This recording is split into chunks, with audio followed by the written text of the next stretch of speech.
We're going to install a Steelway Cellar Door come fully welded and assembled, so there's no put together, no parts. It's going to arrive LTL on a skid just like it is now. So the first thing we're going to do is we're going to pop it off the skid. Going to unscrew. So now it has been unscrewed from the skid. It comes assembled. If you're doing it yourself, you can pull the leaves off. They're very easy. Just take note on how you pull them off, so when you put them back on, you can do it, or you can grab a son or a neighbor to help you lift it into place. We have a wonderful neighbor over here, happens to have a beautiful Steelway jacket on as well. All right, let's close the doors for now. So in this particular case, it's a retrofit. We have the existing siding. We're going to put it in on an angle and squidge it up.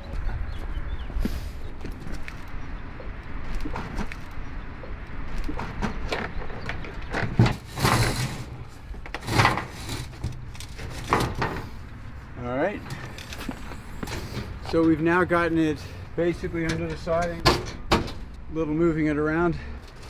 There you go. Let's take a look at it from the outside. So we want to make sure it's got a nice look to it with respect to the foundation. We're going to get a tape out. We're going to get some basic dimensions so that it looks correct.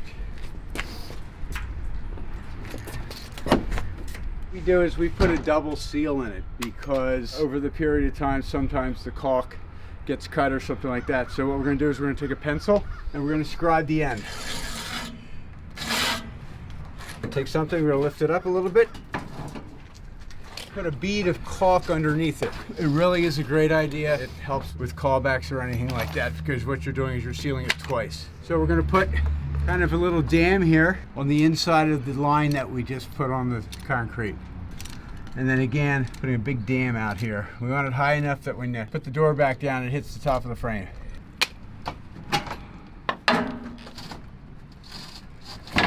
Since we moved again, we're going to make sure it looks square. So we got a good 3 there, a heavy 3 there, but I'm going to leave it that way because of that. So at this point in time, again, because it's all assembled, all we're really going to do is we're going to put in 5 inserts. What we use is something called, it's like a Zamax. It's a lead anchor with a nail drive. We have a couple of different lengths. We use the long ones for the threshold, and we'll use the shorter ones for the side. So what we're going to do is make sure it's against the house where we want it.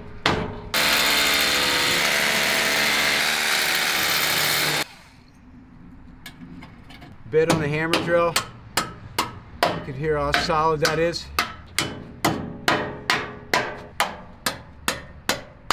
Because it's a welded door, we don't need all the screws in. We're going to do one back here and one back on the other side, and that's it.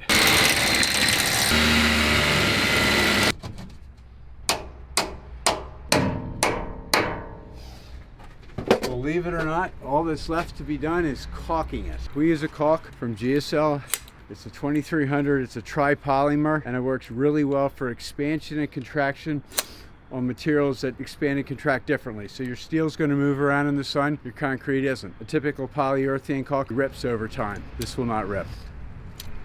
So again, we're going to go across the front, and if you'll remember, we already sealed it from the inside, so we'll put a double seal in the front.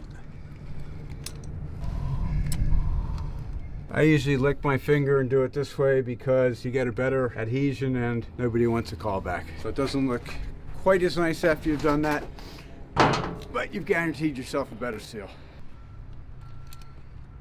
The door is in and installed. Wonderful set of pistons, if you'll watch that. Open themselves, so the pistons are great. The door is completely rigid because it's all welded together.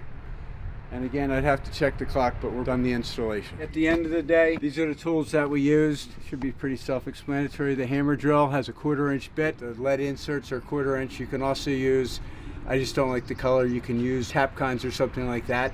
Caulk gun to caulk it. Again, we use a GSL tri-polymer.